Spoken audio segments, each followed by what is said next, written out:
I know that I have to speak over the sound of nature, which sort of, I guess, a conflict of interest when you're talking about communication, because there's nothing better than the sounds of nature.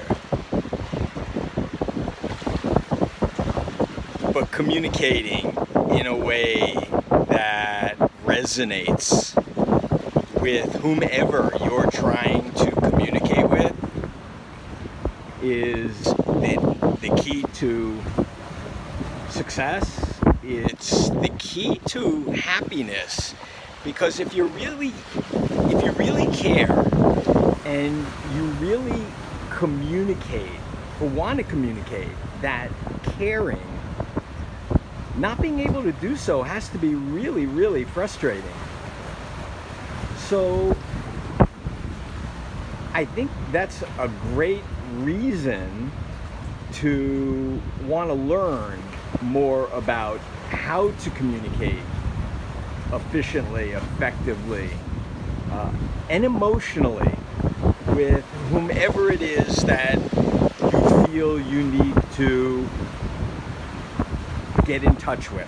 Now, it can be your friends, your family, your community, it can be your patients, it can be your vendors, it can be your referral sources.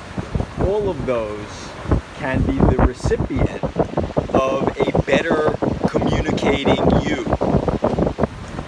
And cutting through the noise, as I'm trying to do here out on this amazing pier looking into the Atlantic Ocean or Caribbean Sea, or not quite sure what it's called, but it's just, I mean, it is beautiful. And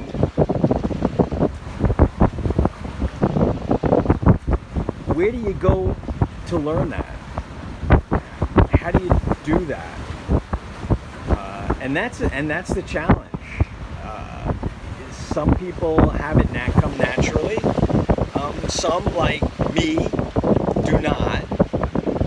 Believe it or not, if you've gotten things that I've written, writing was not my forte. At least I was told it wasn't my forte by those who I entrusted in, or were entrusted in my educational process.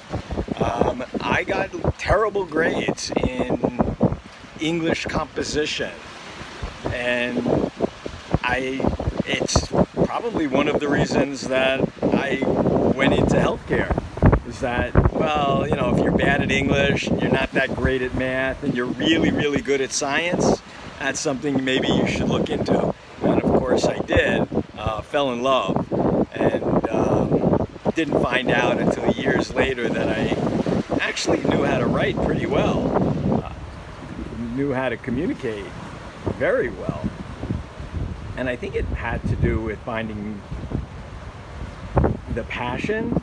I tell the story, it started with being angry, realizing, as I said yesterday, that there's so much people don't understand, and there's so much misinformation.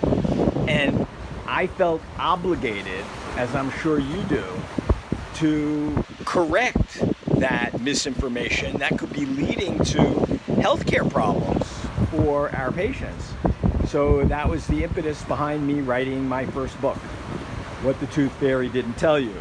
That was for people. That was to get them to understand the value of oral health as it relates to overall health. To understand some of the nuances that we dentists take for granted as we speak to people, like, you know, cavities and gum disease. What the heck do you think? You talk about gum disease to somebody, it means nothing to them unless they already have it. And if they don't, it's something that, you know, old people may have, and they have no idea what it is. You know, they may not know that maybe that's the reason they have bad breath. they may not. There's so much that we as dentists take for granted that people don't know. And I got angry at some person who I thought was really, really smart that was, you know, how can I put it? She had the wool pulled over her eyes. She was, as my father-in-law, who spoke a little Yiddish, said, she was befoofked. She was fooled. She was misinformed. And she was a librarian, not a person who you would have thought would have, you know, gotten, because she had access to all the information, you would have thought she wouldn't have had misinformation, but in fact she did.